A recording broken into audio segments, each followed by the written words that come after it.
लगभग 90-100 बीघा का बगीचा ही बगीचा है।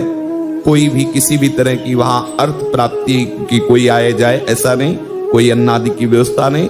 24 घंटे में 2 रोटी और अरहर की दाल, जो 2-4 साधु विरक्त रहते थे, बस इतने, न कोई चाय, न नाश्ता, न मीठा, न सब्जी, न चावल, कुछ नहीं, बस 2 रोटी नित्य की दिनचर्या थी और अरहर की थोड़ी दाल। 24 घंटे वहां वही रह सकता था जिससे भगवत प्राप्ति कर ली।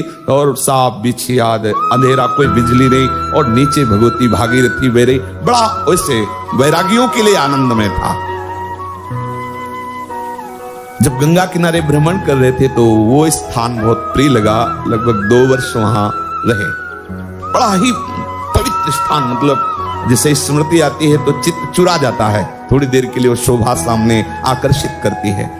किसी भी लता के नीचे बैठो, गंगा जी बह रही, बहुत बहुत ही आनंदवर्धन करना ऐसा वहां का वातावरण। पर बहुत कोशिश करते, निरंतर नाम नहीं चलता। बहुत परेशान से हो गए। जो साधक भजन में रुचि करते हैं वो इस बात को समझते होंगे। प्रयास करके बहुत हताश हो गए। फिर लगा क्या हो सकता है, निरंतरता, क्योंकि दिमाग में बैठ चुका था गुरु प्रताप से एक ही बात है, हर वृत्ति भगवत चिंतन परायण होनी चाहिए। करते करते पता नहीं कहां गोल हो जाता अंतःकरण में, कौन सी वृत्ति कहां, फिर परेशान की कब सुधरेगी। वहां एक चमत्कार हुआ, एक घटना घटी। दोपहर का समय था, टूटा फूटा ऐसे बारंडा, उसी में विश्राम करने को होता था। तो सामने भगवान शंकर का विशाल पुराना मंदिर, वहां मध्याह्न में वही 2 रोटी और अरहर की दाल का प्रसाद पाके, अब बहुत बड़ा बगीचा था, अलग अलग कुटिया थी, किसी को किसी की आवाज सुनाई न दे। बारंडे में से लेटे हुए थोड़ी ही देर में शरीर जड़ होने लगा।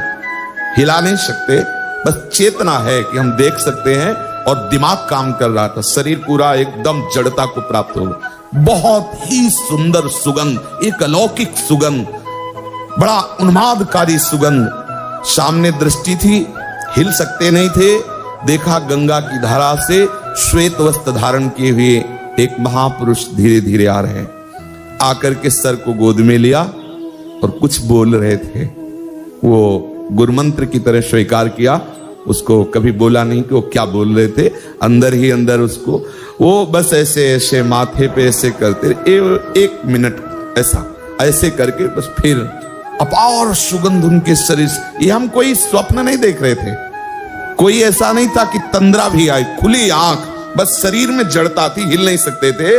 और ऐसा अपार आनंद जो उनका इस पर, और फिर ऐसे ही दिखाई दे रहा था, गए गंगा की धारा में विलीन हो गए। बस उस समय से वो परेशानी जो थी, कैसे निरंतर भजन चले। हमने जीवन में देखा है कि ये कोई न कोई रूप लेके आते हैं, और जहां उपासक अटकता है वहां ये पार कर देते हैं।